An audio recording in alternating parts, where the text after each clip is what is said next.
Office के लिए late हो रहा है।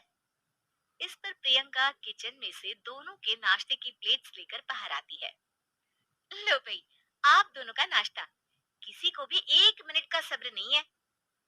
ये प्रियंका का ससुराल है, जहाँ कोई औरत ना होने की वजह से शादी वाले दिन से ही घर के साथ दोनों भाइयों की जिम्मेदारियां प्रियंका संभाल लेती है। दोनों भाई शांति से नाश्ता कर रहे होते हैं कि अंकुश अपने भाई की प्लेट से पराठे का एक टुकड़ा उठा लेता है। आपको पता है ना, मैं खाना शेयर नहीं करता, फिर भी मेरी प्लेट में से खाना जरूरी है क्या? अरे हद हो गई है, मुझे नहीं खाना अब। अंकुर गुस्से में नाश्ता छोड़कर टेबल से उठ खड़ा होता है। अरे, ये कैसा बिहेवियर है अंकुर? एक टुकड़ा ही तो है। एक हो या आधा, मुझे भूख लगी है तो ये सिर्फ मेरा ही है। उसे भी किसी के साथ शेयर करने बैठा तो भूखा नहीं रह जाऊंगा। अरे बाबा ठीक है, अब इस पर भी लड़ाई। दूसरा बना देती हूँ, पर प्लीज ऐसे खाना बीच में छोड़कर मत जाओ। इससे अन्न का अपमान होता है। ओ प्लीज भाभी, ऐसी कोई चीज होती ही नहीं है। आपके पास पैसे हैं, खरीदो और खाओ। अगर नहीं खाया जाए तो फेंक दो। अरे दुनिया में सब यही करते हैं।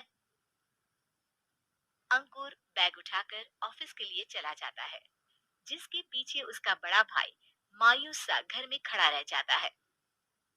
जिसने बचपन से सोने की चम्मच में खाया हो, उसे दुनिया के बारे में क्या पता होगा। वैसे गलती तो हमारी ही है। अगर कभी बचपन में ही सही गलत का फर्क सिखाया होता तो आज ये हाल नहीं होते। आप फिक्र क्यों करते हैं जी? भगवान है, वो जो भी करता है सबकी भलाई के लिए ही करता है। और जब वो चाहेंगे तो अपनी तरह से अंकुर भैया को भी सब कुछ सिखा देंगे। पत्नी की बात पर विश्वास कर अंकुश भी ऑफिस चला जाता है। सुबह से दोपहर होती है और अंकुर लंच करने ऑफिस के पास वाले रेस्टोरेंट में पहुंचता है, जहां वो एक साथ बहुत सारा खाना ऑर्डर कर देता है। सर, क्या कोई आपको ज्वाइन करने वाला है? नहीं तो क्यों? अब कुछ नहीं सर, ऐसे ही। वेटर चला जाता है और कुछ देर में अंकुर का ऑर्डर लेकर वापस आता है, जिस पर अंकुर सब डिशेस में से थोड़ा थोड़ा खाकर बाकी ऐसे ही छोड़कर बिल देकर चला जाता है।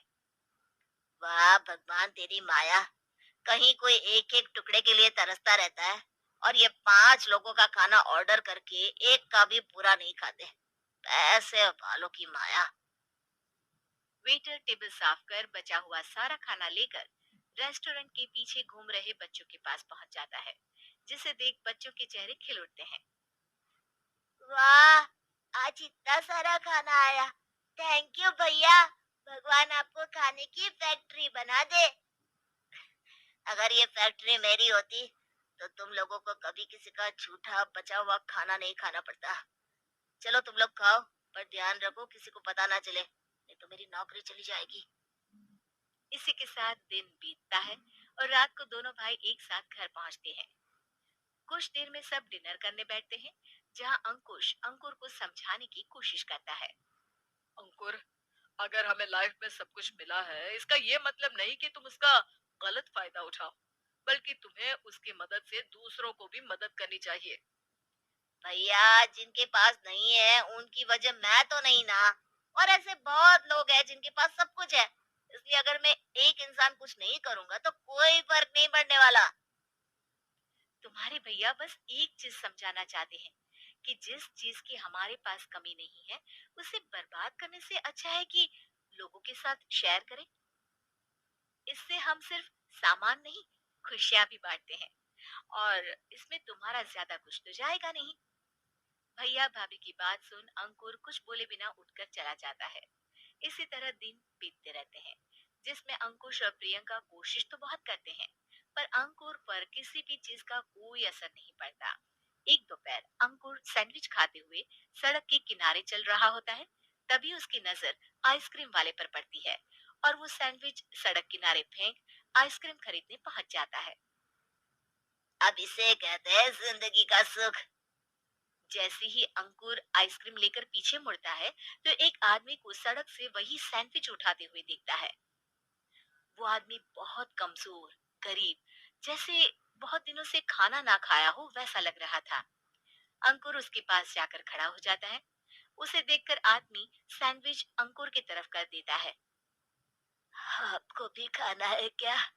क्या हम इसे आधा आधा कर ले? मुझे बहुत भूख लगी है। वो मेरा ही झूठा सैंडविच है।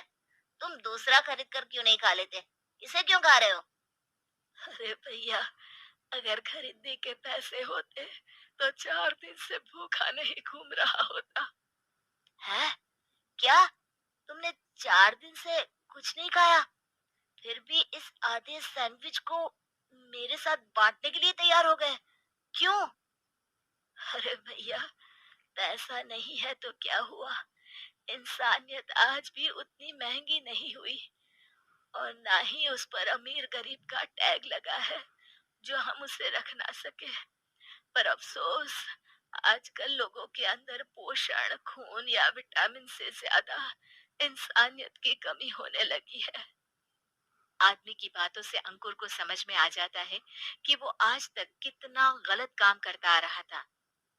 इसके बाद से वो अपनी किसी के साथ शेयर नहीं करने और खाने को बर्बाद करने वाली आदत को छोड़ देता है।